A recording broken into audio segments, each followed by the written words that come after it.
Hello friends, welcome back to my YouTube channel. মই অনুৰাগ শৰ্মা আপোনালোক সকলোকে পুনৰবাৰ স্বাগতম জনাইছো মোৰ YouTube চেনেলটোলৈ। আজি মই আপোনালোকৰ সন্মুখত এটা নতুন ভিডিঅ' লৈ উপস্থিত হৈছো আৰু আজিৰ ভিডিঅ'টোত মই আপোনালোকৰ সৈতে শেয়াৰ কৰিম, ডিসকাস কৰিম অসম লোক সেৱা আয়োগ, Assam public service commission APSC ৰ ফালৰ পৰা আহা এখন ৰিক্ৰুটমেন্ট নটিফিকেশন আৰু সেই ৰিক্ৰুটমেন্ট নটিফিকেশনখন আহিছে Agricultural Development Officer under Agriculture Department. ঠিক আছে, এটো Agricultural Development Officer পোষ্ট ওলাইছে। এবাৰ বহুতখিনি পোষ্ট ওলাইছে। আপোনালোকে যিসকলে পৰীক্ষা দিম বুলি ভাবিছে ভালকে দিব পাৰিব। এটো এটা ক্লাস 1 গেজেটেড অফিচাৰৰ পোষ্ট হয়। সো ইকুইভ্যালেন্ট টু অন্য যিকোনো গেজেটেড অফিচাৰ মান ACS আৰু APS তকে মাত্ৰ পে স্কেলটো একে, গ্ৰেড পেটো খালি কম 600 টকাৰ, কিন্তু ACS আৰু APS ৰ বাহিৰে যোনখিনি গেজেটেড অফিচাৰ পোষ্ট আছে লাইক DTO, BDO, ঠিক আছে, superintendent of taxes, superintendent of excise, labour officer, হেখিনিৰ লগত এই পোষ্টৰ গুটে পে স্কেল গ্ৰেড পে একে ইকুইভ্যালেন্ট পে বেন 4 হয়। ঠিক আছে, আৰু লগতে এগ্ৰিকালচাৰ ডেভেলপমেন্ট অফিচাৰ যোৱা বছৰে ওলোৱা কথা আছিল। আই থিংক যোৱা বছৰ যোনখন এক্সামিনেশন ক্যালেন্ডাৰ আছিল 2024 তাতে উল্লেখ আছিল, কিন্তু যোৱা বছৰ নোলালে। যোৱা বছৰ এক্সামিনেশন ক্যালেন্ডাৰ APSC মেইনটেইন কৰিবই নোৱাৰিলে, হেতু কাৰণে হয়তো এইটো বছৰ APSC এনুৱেল এক্সামিনেশন ক্যালেন্ডাৰখন পাবলিছে নাই কৰা, নকৰিলে কাৰণ তেওঁলোকে মেইনটেইন কৰিব নোৱাৰে। সো হেতু কাৰণে মেবি। সো এতিয়া হক এগ্ৰিকালচাৰ ডেভেলপমেন্ট অফিচাৰ ডিটেইলছখিনি মই শেয়াৰ কৰো, কেনেকুৱা কি হ'ব পাৰে। টোটাল পোষ্ট ওলাইছে 195টা পোষ্ট। ঠিক আছে, 195টা ভ্যাকেন্সি আছে। ইয়াতে পোষ্ট ওয়াইজ ৰিজাৰ্ভেশন আছে। যেনেকৈ আপোনালোকৰ ওপেন ক্যাটেগৰীত টোটাল পোষ্ট আছে 112টা, বহুত বেছি পোষ্ট আছে চাব গ'লে ওপেন ক্যাটেগৰীত। ইয়াৰে ভিতৰত আকৌ হৰাইজেন্টাল ৰিজাৰ্ভেশন আছে, ৰিজাৰ্ভ ফৰ উইমেন 34টা। OBC MOBC ৰ কাৰণে ৰিজাৰ্ভ আছে 37টা, তাৰ ভিতৰত আকৌ হৰাইজেন্টাল ৰিজাৰ্ভেশন আছে উইমেনৰ কাৰণে 11টা। ৰিজাৰ্ভ ফৰ ST 14টা, তাৰে ৰিজাৰ্ভ ফৰ উইমেন আছে 4টা। ৰিজাৰ্ভ ফৰ ST প্লেইনছ 23টা, ৰিজাৰ্ভ ফৰ উইমেন আছে 7টা। Reserve for ST hills total আছে 9টা, ৰিজাৰ্ভ ফৰ উইমেন আছে 3টা। So total grand total post হ'ব 195টা। তাৰে ভিতৰত মহিলাখিনিৰ কাৰণে ৰিজাৰ্ভ আছে, ৰিজাৰ্ভ ফৰ উইমেন আছে 59টা পোষ্ট। ঠিক আছে, PWD আৰু টাইপ অফ ডিসেবিলিটিৰ কাৰণে ৰিজাৰ্ভ আছে তেনেকৈ টোটেল 14টা। বেলেগ বেলেগ ডিসেবিলিটিৰ কাৰণে like blindness, LV, deaf and ASI, locomotor disability etcetera. ঠিক আছে, অটিচিম এক্সেট্ৰা। ঠিক আছে, সো এইখিনি কাৰণে টোটেল 14টা ৰিজাৰ্ভ আছে আৰু এক্স সাৰ্ভিসমেনৰ কাৰণে টোটেল 4টা পোষ্ট ইয়াতে ৰিজাৰ্ভ আছে। ঠিক আছে, তাৰপিছত আহি গ'ল এটা pay scale plus grade pay plus other allowances as admissible to the Assam state government employees from time to time per month. Pay স্কেলটো হ'ল 30,000 টু 1,10,000, মানে 30,000ৰ পৰা ষ্টাৰ্ট কৰিব। এই পে বেণ্ডটোত থাকিলে মেক্সিমাম 1,10,000 লৈকে যাব। গ্ৰেড পে 12,700 আৰু পে বেণ্ড 4। ঠিক আছে, সো আপোনালোকৰ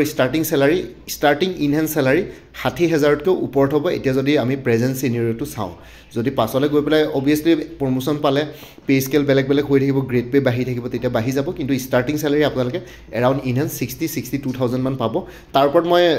চেলাৰী আৰু কেৰিয়াৰ প্ৰগ্ৰেশ্যন, জব প্ৰফাইল সেইবিলাকৰ ওপৰত এটা ছেপাৰেট ভিডিঅ' বনাম, এটা প্লেলিষ্টে ক্ৰিয়েট কৰি দিম এইটোৰ কাৰণে, APSC এগ্ৰিকালচাৰ ডেভেলপমেণ্ট অফিচাৰ বুলি। সেই প্লেলিষ্টত গৈ পেলাই আপোনালোকে সকলো ধৰণৰ এই পৰীক্ষাটোৰ লগত জড়িত ভিডিঅ'জ পাই যাব। ঠিক আছে, আজি এইটো জাষ্ট ষ্টাৰ্টিং কৰিছোঁ, এডভাৰটাইজমেণ্ট ওলাইছে। নেক্সট ভিডিঅ'বিলাকত আপোনালোকে এইখিনি ইনফৰমেশ্যন মোৰ পৰা পাই থাকিব। সো ইয়াতে পোষ্ট বহুত আছে, আপোনালোকে এপ্লাই কৰিব পাৰে।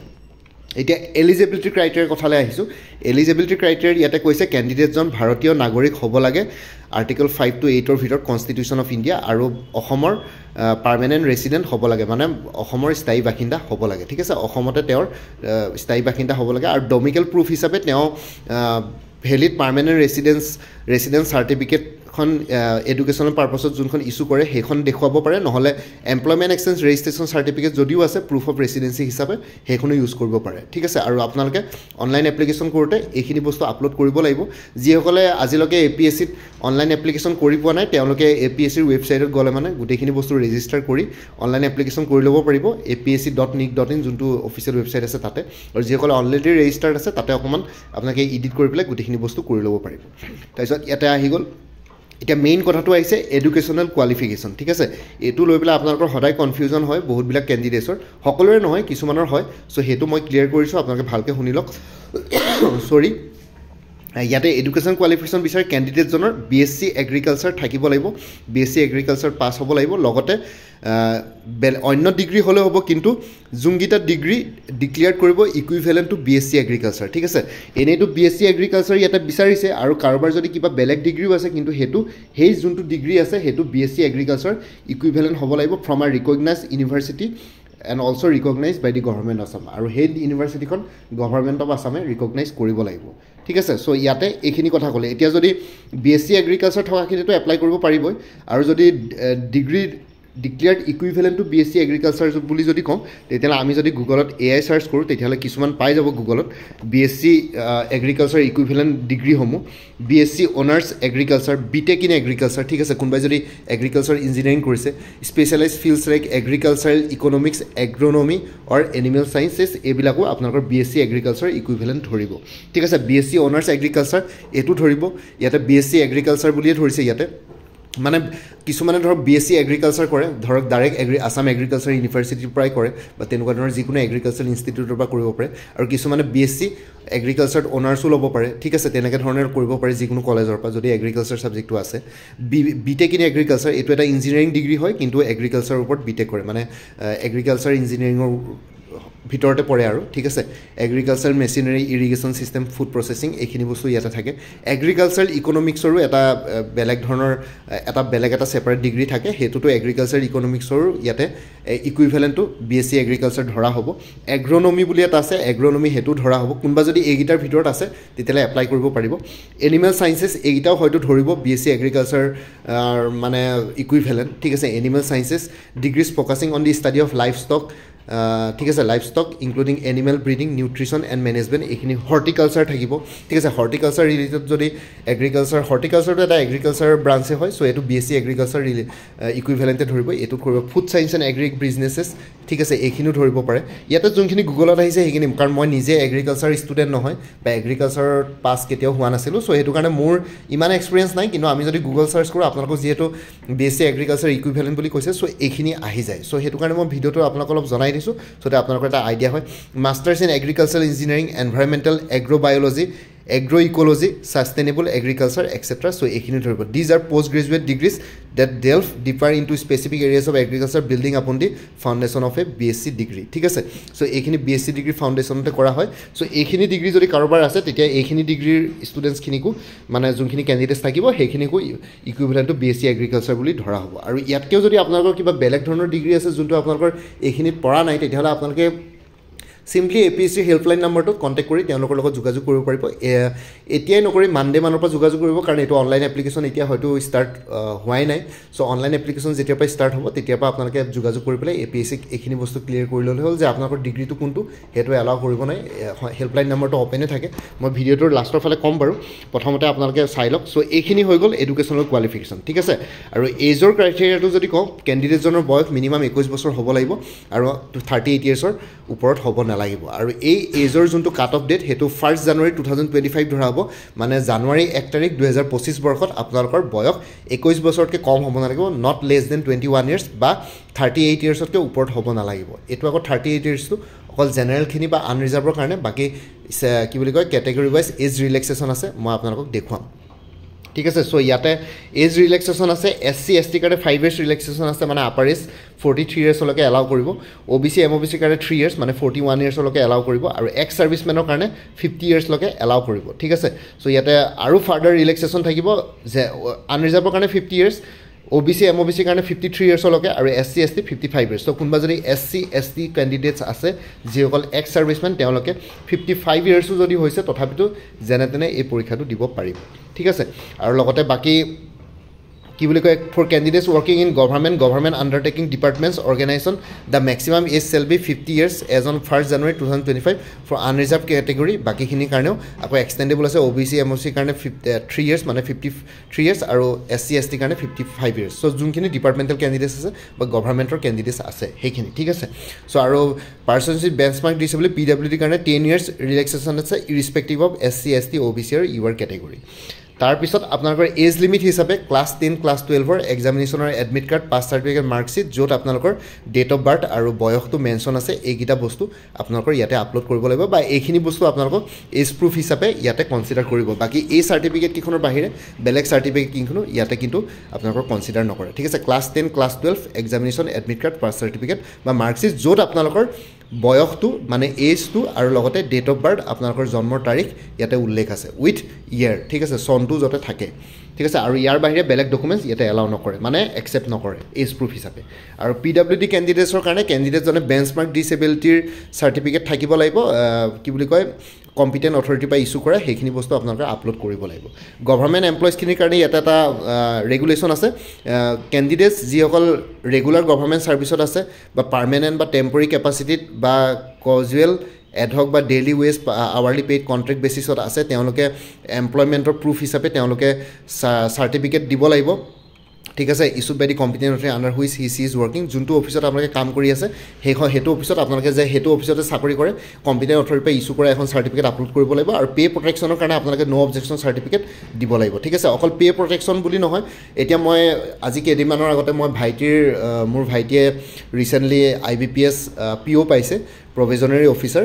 চ' বেংকত চ' মোৰ নিজৰ ভাইটি ঠিক আছে মোৰ নিজৰ একেবাৰে ভেৰি অ'ন ভাইটি brother from same mother and father so' মোৰ ভাইটিয়ে বেংকৰ PO পাইছে তেওঁৰ যেতিয়া প্ৰি জইনিং ফৰ্মেলিটিজখিনি আছিলে তাতে মই দেখিছোঁ বহুতবিলাক কেণ্ডিডেটছে NOC নোলোৱাকৈ গৈছে বেলেগ ক'ৰবাত চাকৰি কৰি আছে NOC নোলোৱাকৈ গৈছিলে লগে লগে ৰিজেক্ট কৰি দিছে মানে চাকৰি জইন কৰিবই নিদিলে ভাবক আপুনি প্ৰভিজনাৰী অফিচাৰ POৰ নিচিনা এটা ভাল চাকৰি পাই পেলাই পিঅ'ৰ চেলাৰী আপোনালোকে জানে বেংকৰ ইয়াতকৈ APSC ACS এক্সামতকৈ ACS পোষ্টতকৈও বেছি বা এগ্ৰিকালচাৰ ডেভেলপমেণ্ট অফিচাৰতকৈও চেলাৰী বেছি তো তেনেকুৱা এটা চেলাৰীৰ চাকৰিটো আপোনালোকে পাই পেলাইও যেতিয়া ঘূৰি আহিবলগীয়া হয় চ' এইখিনি বস্তু বহুত ইম্পৰ্টেণ্ট ঠিক আছে NOCটো আপোনালোকে ছাবমিট কৰিবই লাগিব যেতিয়া ইণ্টাৰভিউ দিব যাব যেতিয়া ডকুমেণ্টছ ভেৰিফিকেশ্যনৰ যাব বা জইন কৰিব যাব NOC লৈ যাবই লাগিব নহ'লে পাছত কিন্তু প্ৰব্লেম হ'ব তেওঁলোকে কনচিডাৰ নকৰিব মানে পিছত যদি গম পায় চ' সেইখিনি বস্তু আপোনালোকে অকণমান ধ্যান ৰাখিব এইটো বহুত বেছি ইম্পৰ্টেণ্ট হয় যিসকলে চাকৰিত আছে ঠিক আছে আৰু এবাৰ এইটো পঢ়ি ল'ব বাৰু মই জাষ্ট ভিডিঅ'টোত অকণমান শ্বৰ্ট ফৰ্মত কৈছোঁ স্মল ফেমিলি নৰ্মছৰ এখন ডিক্লেৰেশ্যন চাৰ্টিফিকেট লাগিব স্মল ফেমিলি নৰ্মছৰ আপোনালোকে APSC ৱেবছাইটত গৈ পেলাই ফৰ্মছ এণ্ড ডাউনলোডছ বুলি এটা ছেকশ্যন থাকিব তাতে আপোনালোকে small family norms declaration form A বুলি এখন ফৰ্ম থাকিব সেইখন আপোনালোকে ডাউনলোড কৰি প্ৰিণ্ট আউট এটা উলিয়াব প্ৰিণ্ট আউট কৰি নিজৰ পেনেদি সেইখিনি গোটেইখিনি বস্তু ডিটেইলছ ভৰাব তাৰপিছত ভৰোৱাৰ পিছত আপোনালোকে সেইখন আকৌ আপলোড কৰিব লাগিব অনলাইন এপ্লিকেশ্যন কৰোঁতে ঠিক আছে স্মল ফেমিলি নৰ্মছখন তাতে পাই যাব মই এবাৰ দেখুৱাম বাৰু পাছলৈ যদি পাৰোঁ আৰু লগতে আপোনালোকৰ ষ্টাৰ্টিং ডেট অফ অনলাইন এপ্লিকেশ্যনটো হ'ল 18/3/2025 মাৰ্চৰ 18 তাৰিখৰ পৰা ষ্টাৰ্ট হ'ব আৰু ক্লজিং ডেটটো হ'ল 17/4/2025 17 এপ্ৰিললৈকে ইয়াতে আছে আৰু লাষ্ট ডেট অফ ফি পে'মেণ্টটো হ'ল 19 এপ্ৰিল 2025 19 এপ্ৰিললৈকে আপোনালোকৰ ডেট থাকিব ঠিক আছে আৰু কি বুলি কয় কেটেগৰী ৱাইজ এপ্লিকেশ্যন ফিটো হ'ল এপ্লিকেশ্যন ফি প্লাছ প্ৰচেছিং ফি প্লাছ টেক্সেবল এমাউণ্ট গোটেইবিলাক মিলাই পেলাই জেনেৰেলৰ কাৰণে 297.20 ৰুপিজ 297.20 OBC MOBC কাৰণে ৰুপিজ 197.20 SC ST BPL আৰু PWD কাৰণে 47.20 BPL মানে বিল' পভাৰ্টি লাইন কেণ্ডিডেটসকল ঠিক আছে চ' এইখিনি হৈ গ'ল বাকীখিনি ইমান ডিটেইলছত নাযাওঁ আৰু আপোনালোকে অফিচিয়েল ৱেবছাইটত নিজে এবাৰ চেক কৰি ল'ব কি কৰিব লাগে কি নাই ইমানখিনি কৈ লাভ নাই আৰু লগতে আপোনালোকৰ ইয়াতে যদি মিছাকৈ কিবা কৰে তেতিয়াহ'লে যিকোনো ষ্টেজত আপোনালোকৰ কি বুলি কয় ৰিজেক্ট কৰি দিয়া হ'ব কেণ্ডিডেটছৰ চ' সেইকাৰণে বস্তুখিনি মনত ৰাখিব ঠিক আছে আৰু লগতে কি বুলি কয় ৰিক্ৰুইটমেণ্ট প্ৰচেছটো আপোনালোকক পৰৱৰ্তী সময়ত জনোৱা হ'ব কেনেকুৱা ধৰণৰকৈ ৰিক্ৰুইটমেণ্ট কৰিব বা চিলেবাছ দিব বা এক্সাম পেটাৰ্ণটো কেনেকুৱা হ'ব প্ৰিলিমিনাৰী মেইনছ ইণ্টাৰভিউ হ'বনে নে অকল জাষ্ট এটা স্ক্ৰিনিং টেষ্ট প্লাছ ইণ্টাৰভিউ হ'ব সেইখিনি বস্তু জনোৱা হ'ব নটিফাইড লেটাৰ বুলি কৈছে চ' সেইটো কাৰণে আমি অকণমান ৰ'ব লাগিব যে যদি APSC অফক'ৰ্ছ অফিচিয়েল চিলেবাছ ইয়াতে দিব আৰু আগৰ বছৰৰ চিলেবাছ বা কিবা থাকিব কিন্তু APSC আজিকালি আপোনালোকে দেখিছে আগৰ পেটাৰ্ণবিলাক অলপ চেঞ্জেছ কৰি গৈছে বা চিলেবাছ চেঞ্জ কৰিব পাৰে চ' সেইটো কাৰণে আগৰ চিলেবাছত আপোনালোকে অকণমান প্ৰিপেৰেশ্যন ষ্টাৰ্ট কৰিব পাৰে কিন্তু তথাপিতো মই ক'ম যে APSCৰ পৰা অফিচিয়েল চিলেবাছ আউট হোৱালৈকে অকণমান ৱেইট কৰি দিয়ক বাকী অলপ চলপ চাই থাকক আৰু জেনেৰেল ষ্টাডিজবিলাক গোটেইবিলাক একেই থাকে বাকী এক্সামিনেশ্যন চেণ্টাৰ 6টা জ'ন আছে টোটেল শিলচৰ যোৰহাট নগাঁও তেজপুৰ কোকৰাঝাৰ গুৱাহাটী এই 6টা জ'নৰ ভিতৰত যিমানখিনি ডিষ্ট্ৰিক্ট পৰে সেইখিনি আপোনালোকে এক্সাম দিব পাৰিব 6টা জ'নতে পৰীক্ষা হ'ব ঠিক আছে বাকী কমিশ্যনখনে জ'নবিলাক কম বেছি কৰিব পাৰে যদিহে candidates number of The commission has the discretion to reduce or increase the number of zones depending upon the number of candidates. ঠিক আছে নাম্বাৰ অফ কেণ্ডিডেটছ লৈ পেলাই কমিশ্যনখনে জোনবিলাকৰ চাইজবিলাক কম বেছি কৰিব পাৰে ঠিক আছে চ' আই হোপ আপোনালোকে ভিডিঅ'টোৰ পৰা বস্তুখিনি গম পালে মোক ৰিকুৱেষ্ট কৰিছিলে কেইবাগৰাকীও কেণ্ডিডেটছে যে এইটোৰ ওপৰত অকণমান ভিডিঅ'টো বনাই পেলাই অলপ বুজাই দিয়ক আৰু লগতে আপোনালোকৰ ইয়াতে এটা ইম্পৰ্টেণ্ট পইণ্ট আপোনালোকে যদি অনলাইন এপ্লিকেশ্যন কৰোঁতে কিবা ইছ্যু কৰে ঠিক আছে ইয়াতে লিখিছে 24 নম্বৰ পইণ্টটো চাওক for any other issues related to online application from you can contact the following ঠিক আছে ইমেইল এড্ৰেছ এটা দি আছে cceapsc@gmail.com নহ'লে কণ্টেক্ট নাম্বাৰ 180057223343 ঠিক আছে এই নাম্বাৰটোত আপোনালোকে কণ্টেক্ট কৰিলেও আপোনালোকে ডিটেইলছখিনি পাই যাব অনলাইন এপ্লিকেশ্যনৰ কিবা যদি ইছ্যু থাকে বা কিবা যদি ডাউট থাকে এইখিনি ক'ব পাৰিব আপোনালোকে নিজৰ এগ্ৰিকালচাৰ BSc এগ্ৰিকালচাৰ ইকুইভেলেণ্ট ডিগ্ৰীটো যদি কিবা ডাউট থাকে ইয়াতে সুধি ল'ব পাৰিব ৰাতিপুৱা 10টা বজাৰ পৰা 5টা বজালৈকে খোলা থাকে অন অল ৱৰ্কিং ডেইজ ঠিক আছে অকল ৱৰ্কিং ডেইজতে পাব এই নাম্বাৰটো বা মেইল আইডিটোত আপোনালোকে ৱৰ্কিং ডেইজতে কৰিব নহ'লে বেছি বন্ধ বন্ধ থাকিলে কিন্তু গভৰ্ণমেণ্ট হলিডে এতিয়া ধৰক কাইলৈ পৰহিলে গভৰ্ণমেণ্ট হলিডে আছে কাইলৈ পৰহিলে ফোন কৰিলে নাপায় ঠিক আছে চ' মানডেটো এনেই জেনেৰেলি ছেটাৰডে থাকে ছেকেণ্ড ছেটাৰডে ফ'ৰ্থ ছেটাৰডে বন্ধ থাকে গভৰ্ণমেণ্ট অফিচ যেতিয়া বন্ধ থাকিব তেতিয়া এই কণ্টেক্ট নাম্বাৰকেইটাতো কল কৰি লাভ নাই চ' ৱৰ্কিং ডেজত কৰিব 10টা বজাৰ পৰা 5টা বজাৰ ভিতৰত ঠিক আছে আই হোপ এইখিনি গম পালে যিখিনি এলিজিবল আৰু ইণ্টাৰেষ্টেড কেণ্ডিডেটছ আছে তেতিয়া তেওঁলোকে এই পৰীক্ষাটোৰ কাৰণে এপ্লাই কৰিব পাৰে বাকী আপোনালোকে যদি আপকামিং এক্সামছবিলাকৰ কাৰণে প্ৰিপেৰেশ্যন কৰি আছে তেতিয়াহ'লে কোৰ্চেছ এভেইলেবল আছে যেনেকৈ DME গ্ৰেড 3 নন টেকনিকেলৰ কাৰণে ফুল কোৰ্চ এভেইলেবল আছে 325ত DME পৰীক্ষা আপোনালোকে জানে 30 মাৰ্চত হ'বলৈ গৈছে 30 মাৰ্চ 2025 DME গ্ৰেড 3 নন টেকনিকেলৰ মক টেষ্ট চিৰিজ এটা এভেইলেবল আছে 90 ৰুপিছত DME গ্ৰেড 3 নন টেকনিকেলৰ ফুল কোৰ্চ প্লাছ মক টেষ্ট চিৰিজ যদি লয় একেলগে 400 ৰুপিছত এভেইলেবল আছে বাকী APSC assistant accounts officer APDCL ACLৰ পৰীক্ষা আহি গ'ল 23rd এছিষ্টেণ্ট একাউণ্টছ অফিচাৰ APDCLৰ পৰীক্ষা আছে আৰু 6 এপ্ৰিলত APSC এছিষ্টেণ্ট একাউণ্টছ অফিচাৰ AEGCLৰ পৰীক্ষা আছে চ' দুটাৰ এক্সাম পেটাৰ্ণ চিলেবাছ একে তাৰ কাৰণে ফুল কোৰ্চেছ এভেইলেবল আছে like general English general knowledge আৰু মেথমেটিক্স 3টা পেপাৰ ইয়াতে কভাৰ কৰা হৈছে কোৰ্চটো 375 ৰুপিছত আৰু কোনোবাই যদি একাউণ্টেঞ্চি কোৰ বা অপশ্যনেল ছাবজেক্ট হিচাপে ল'ম বুলি ভাবিছে তেতিয়াহ'লে এটা ফ্ৰীলি শ্বেয়াৰ কৰিম এক্সটাৰ্নেল লিংক এটা সেই তাতে 3000 মান একাউণ্টেঞ্চি MCQs পাই যাব প্ৰেক্টিছ কৰিবৰ কাৰণে বাকী মেথমেটিক্স আৰু ডেছক্ৰিপটিভ মেথমেটিক্স আৰু ষ্টেটিষ্টিক্স ৰিলেটেড মোৰ তাত মেটেৰিয়েলছ নাই কিন্তু তথাপিতো আপোনালোকে আৰু এটা কোৰ্চ আছে like APSC assistant accounts officer APDCL ACLৰ এটা কম্প্ৰিহেনচিভ টেষ্ট চিৰিজ আছে সেইটো আগবঢ়োৱা হৈছে এডভেট IASৰ ফালৰ পৰা 999 ৰুপিছত এভেইলেবল আছে সেইটো ল'লে মানে আপোনালোকে তাতে অপশ্যনেল ছাবজেক্টকেইটাও ইনক্লুডেড থাকিব মেথছ মেথমেটিক্স ষ্টেটিষ্টিক্স আৰু কি বুলি কয় একাউণ্টেঞ্চি থাকিব লগতে জেনেৰেল ইংলিছ জেনেৰেল নলেজ আৰু মেথমেটিক্স ডেছক্ৰিপটিভো ইনক্লুডেড থাকিব গোটেই ফুল কোৰ্চ এভেইলেবল আছে বাকী কোনোবাই যদি APSC আপকামিং 2025ৰ কম্বাইণ্ড কম্পিটিটিভ প্ৰিলিমিনাৰী এক্সামিনেশ্যন দিম বুলি ভাবিছে তাৰ কাৰণে এটা ক্ৰেছ কোৰ্চ এভেইলেবল আছে এডভেট IASৰ ফালৰ পৰা এইটো ল'ব পাৰে জেনুইনলি যদি কোনোবাই প্ৰিলিমিনাৰী পৰীক্ষা দিম বুলি ভাবিছে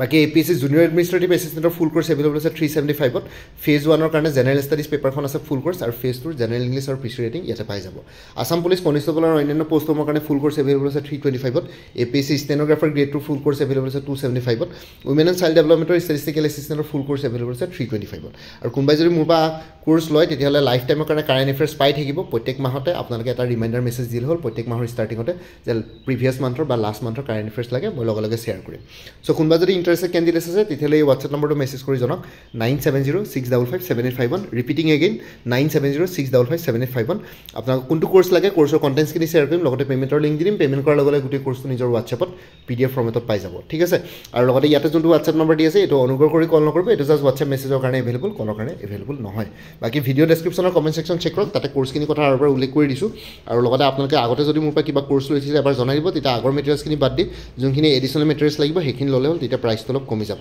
আৰু লগতে যদি 2-3টা কোৰ্চ একেলগে ল'ব বিচাৰে তেতিয়াও জনাই দিব তেতিয়া প্ৰাইচটো অলপ কমি যাব ঠিক আছে বাকী APSC এগ্ৰিকালচাৰ ডেভেলপমেণ্ট অফিচাৰ বুলি এটা নতুন প্লেলিষ্ট ক্ৰিয়েট কৰি দিম সেই প্লেলিষ্টত গ'লে এই পৰীক্ষাটোৰ লগত জড়িত সকলো ধৰণৰ ইনফৰ্মেটিভ ভিডিঅ'ছ পাই থাকিব প্লেলিষ্টটো আপোনালোকে ছেভ কৰি থ'ব পাৰিব ভিডিঅ' ডেছক্ৰিপশ্যনৰ প্লেলিষ্টৰ লিংকটো বাৰু মই প্ৰভাইড কৰি দিম বাকী মোৰ আৰু এটা চেনেল আছে অসমাইকি বুলি সেই চেনেলটোৰ লিংকটো এই ভিডিঅ'টোৰ ডেছক্ৰিপশ্যনত শ্বেয়াৰ কৰিছোঁ আপোনালোকে সেইটো চেনেলো ছাবস্ক্ৰাইব কৰিব পাৰিব চ' ভৱিষ্যতলৈ এনেকুৱা ধৰণৰ কম্পিটিটিভ এক্সামছবিলাক দিয়াৰ ক্ষেত্ৰত আৰু অলপ এক্সট্ৰা গাইডেঞ্চ পাই যায় বাকী মোৰ ভিডিঅ'ছবোৰ চাই যদি ভাল পায় মোৰ চেনেলটো ছাবস্ক্ৰাইব কৰি ল'ব আৰু লগতে আপোনালোকৰ যিমানখিনি ফেমিলি ফ্ৰেণ্ডছ ৰিলেটিভছ আৰু চিনাকি এক্সপিৰিয়েঞ্চ আছে তেওঁলোকৰ লগত মোৰ চেনেলটো শ্বেয়াৰ কৰিব লগতে কমেণ্ট ছেকশ্যনত জনাব কিবা যদি কুৱেশ্যন থাকে ডাউট থাকে মই নিশ্চয় আপোনালোকৰ কুৱেশ্যনছ আৰু ডাউটছবিলাকৰ ৰিপ্লাই দিবলৈ চেষ্টা কৰিম বাকী আজিৰ ভিডিঅ'টো ইমানতে সমাপ্ত কৰি আপোনালোক সকলোৰে পৰা বিদায় ল'লোঁ কাইলৈ পুনৰ এটা নতুন ভিডিঅ'লৈ আপোনালোকৰ সন্মুখত উপস্থিত হ'ম তেতিয়ালৈকে ভালকৈ প্ৰিপেৰেশ্যন কৰি থাকক সকলোৱে অল দি বেষ্ট থাকিলে bye take care friends Bharat মাতা কি জয় আই অসম